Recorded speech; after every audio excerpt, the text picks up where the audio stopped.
Perkenalkan, nama saya Rosalina Agustin Gunawan dengan NPM 2018 110048. Pada kesempatan kali ini, saya akan menjelaskan tentang pengaruh teknologi di bidang pendidikan.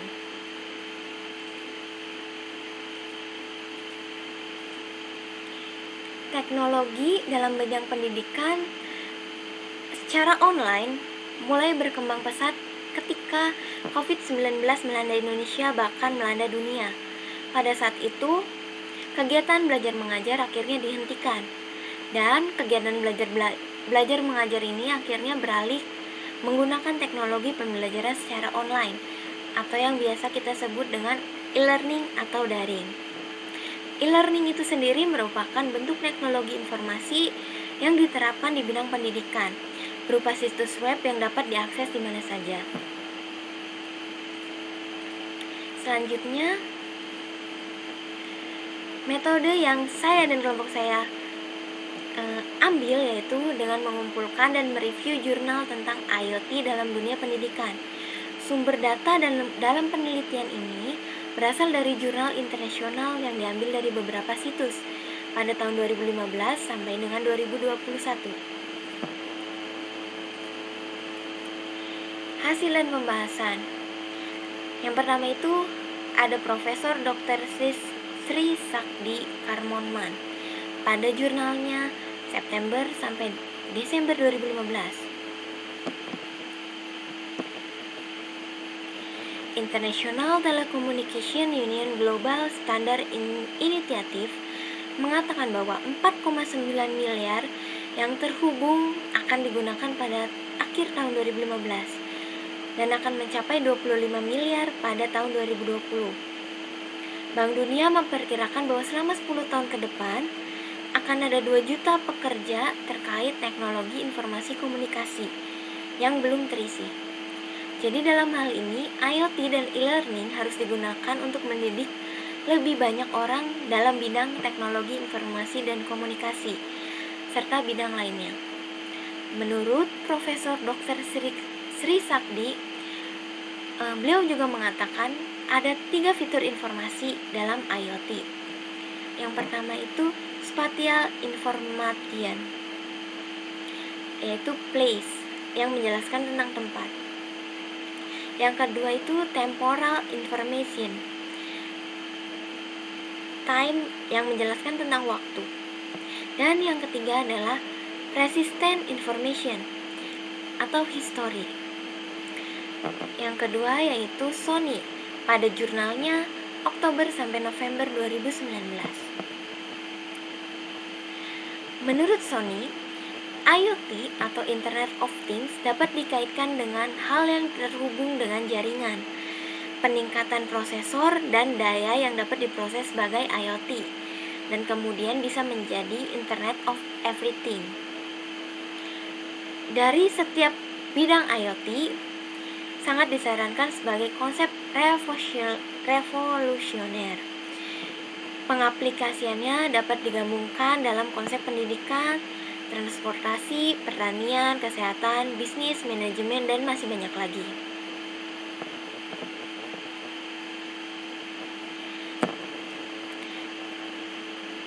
Yang berikutnya itu menurut Iksan Fuadi pada jurnalnya tahun 2021 pada Januari.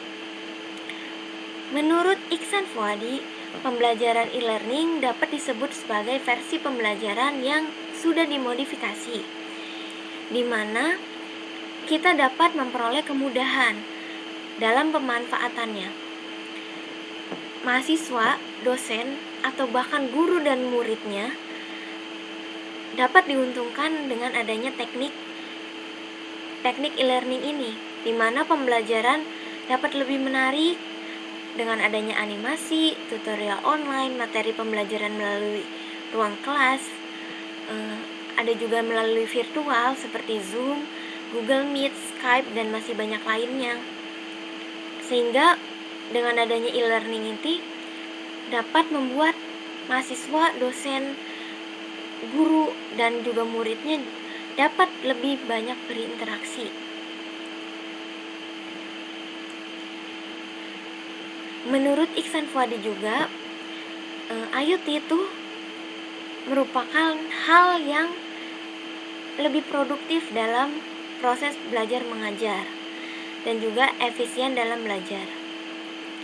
Yang keempat yaitu MRM Veeramanikam pada jurnalnya April 2016. Beliau mengatakan internet yang berdampak pada bidang pendidikan dan institusinya akan secara drastis melakukan perubahan dalam hal infrastruktur kampus perguruan tinggi yang akan datang dan cara pemanfaatan berbagai hal IoT. Kegiatan kelas secara online ini dapat direkam untuk membantu dalam banyak hal, sehingga kita dapat menyimpan data tersebut yang dapat digunakan untuk masa yang akan datang ketika kita membutuhkannya.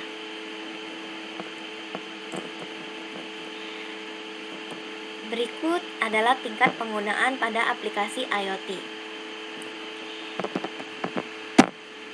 Di sini terdapat diagram tentang aplikasi video conference. Yang pertama itu Microsoft Teams. Microsoft Teams mengalami peningkatan drastis sehingga Microsoft Teams ini memperoleh peringkat pertama pada aplikasi video conference. Yang kedua itu ada Zoom. Yang ketiga ada Google Hangout atau Google Meet. Yang keempat itu ada Skype. Yang kelima ada Cisco Webex.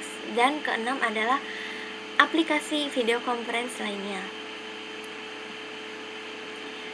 Jadi kesimpulannya adalah Internet of Things merupakan suatu langkah maju yang diambil untuk mendukung Internet of Everything.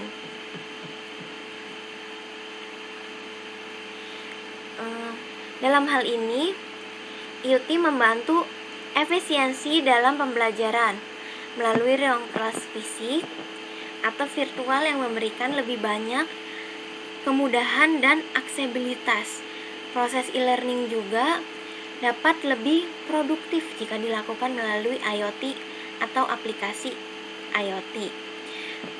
Dan pemanfaatannya juga lebih meningkatkan penyelesaian, mengurangi biaya, dan meningkatkan hasil pembelajaran. Berikut adalah sumber jurnal yang telah saya dan kelompok saya review sebelumnya.